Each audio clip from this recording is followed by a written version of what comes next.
Hey agents, it's Manny.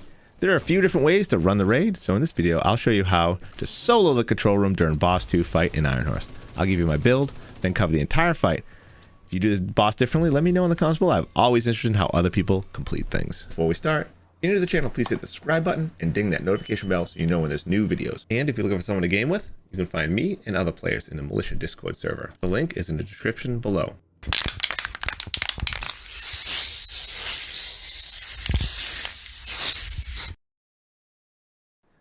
All right, now for the build, our primary weapons is we have the classic M1A with boomerang, damage out of cover.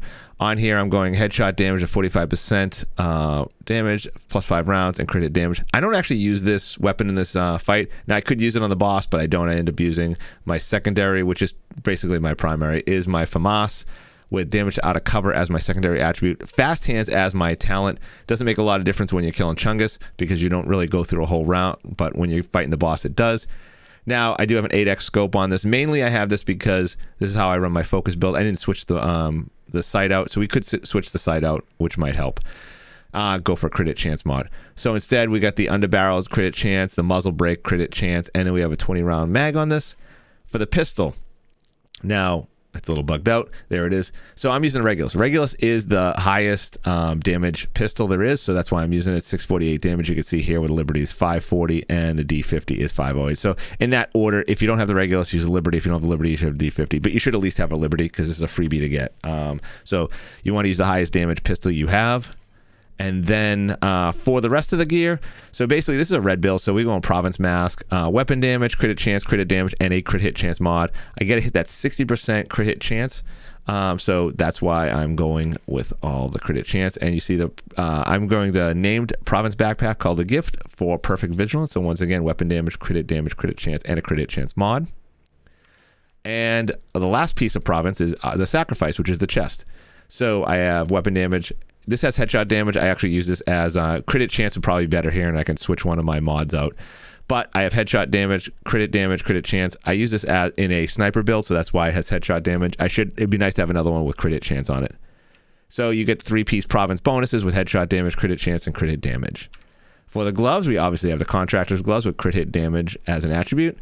We have the Dodge City Gunslinger holster because we want the quick draw, which is you do a ton of damage off the first shot with your pistol after the stacks have been built up. So you basically want to build up 100 stacks before you use it. We're going to be using this to kill the purples in one shot. And then Fox Prayers. Damage out of cover with crit hit damage. All right. Now for skills, we're going to go with the turret. And for our mods, we got damage mod on there. We have health and we have duration. Now, our other skill is going to be the Firefly, the Demolisher Firefly. We're going skill haste. We're going damage and max targets. We're going to use this to take the Chungus weak points out so we can actually kill it real quickly. And as far as specialization goes, I happen to have sharpshooter. I don't think it really matters that much. You could go technician to get that +1 to get a little bit more damage on your turret, a little more health, a little more damage. Same thing with your firefly. So I could see maybe technician would be better, but neither here nor there. It didn't affect me at all in this run. All right, now on to the gameplay. All right, guys, so I won't tell you this is the easiest way to do it. I know in LFGs, oftentimes you run with a healer here, let them just break the glass and call it a day. But this is a fun way. This is a way you actually get to learn the mechanics and become a better raider while you're doing this. So what we're going to do is you can see my tank is in the A door. We're going to let a tank in, and he's going to stay in there the whole fight. So once we're ready to start the fight, make sure everyone is in position and knows what they're doing, and then we open the door, let the tank in. Once he's in, we're going to go over and get the first code. And once the tank tells me the code, I read it off to everyone else. I'm not going to go over how to read the codes on this video. I will put a link in the description to a video and with a timestamp, the exact part to reading the code. Now, as you can see the way I'm standing right now as well, I have that left door in my sight. That is where a shotgunner, the purple shotgunner, and a Chungus comes out. So I'm going to keep an eye on that door the whole time. Second code comes out. This is an important one. Tank tells me the code. I read it off to the group, and they have to take care of it. Now, after the second code, I have to run over here, and I'm going to put my turret on the box right in front of me here. Right there. Put the turret there. That is your warning. When you hear that turret going off, that means the purple came out the right side, and you need to run over there and take care of them really quickly. Make sure you do not have your pistol out because you want those stacks to build up on for your holster stacks. So make sure you have your FAMAS out or your other primary. All right, third code comes out. Tank tells it to me. I read it off. Now I can see I heard my turret going off. So tell your pistol, shoot the purple. I come back here. I read the code off. I go back, and now I'm going to kill the Chungus. Hit him with the demo Firefly. That takes out his weak points. Now I hit him with the FAMAS and kill him. All set. All right, so now what we do is we let the tank out on the third code, and you can see Fire's just going to do his in-game wipe mechanic right there. So I open the door and let the tank out, so he doesn't have to worry about that. Shut the door. I run over here. The code was actually top, so they said up, so I had to take out that red box to do the code. So now I am going to let the tank back in. I got to hold the door up a little bit so that he gets both RPGs in there.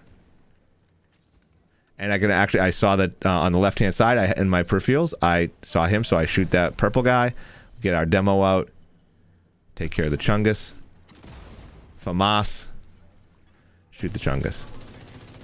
You virtually take no damage while you're in here, even from the Chungus, just because if you're in the doorways, it won't affect you that much. Now my turret was down, so I'm going to make sure it is back up. Keep an eye on your cooldowns and stuff to make sure that turret is up. Now we're at 75%, so we have one more code to read.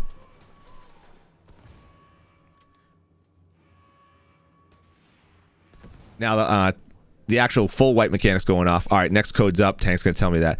The alarm was going off for the full wipe mechanic of the raid, but the tank had the 2 RPGs in this, so we didn't have to worry about it. Once again, I'm keeping an eye on that left-hand door, but I heard the turret going off, so I'm going to run over here, shoot him with my Regulus. We're going to demo the Chungus, and then we're going to shoot him with the FAMAS, just to kill him real quick. Run back in. All right, now we're 100%.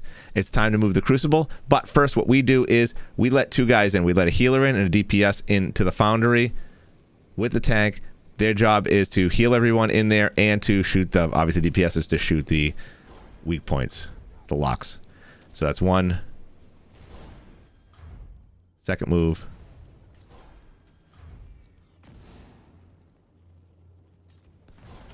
Third move. And I have to run over here and actually shoot the purple that came out. As I was keeping an eye on him in my peripherals, I ignore the Chungus for now. And then there's last two more moves. There's one to move it into position, and then this last one will actually pour it. At this point, I ask for water. How we do water is we send all B, all C. We don't we don't pre-do whatever it is. We don't calculate out how much we need to do. All B, all C, and then I decide at the end. I say, all right, I need, once B and C is giving me, I need 25 on A. They give me 25. I flick it. I say, you have water. At this point, the glass breaks no matter what, but we're okay. We're at the end of it. So I do a little DPS. We tell everyone downstairs to get to B door. So all my DPS from A, B, and C all run to the B door. Now I let them in. You have to do this fast because the power could still go out. A purple could come out and shut the power off. So they're in the door. They have to go into the room. They don't stand inside. They don't stand inside. Oh, good job, because the purple did shut the power off. Now all we have to do is just DPS. You have a healer in there, the tank in there, and you have a bunch of DPS. And I can also DTB us from up here. Now we do not do a full kill on this.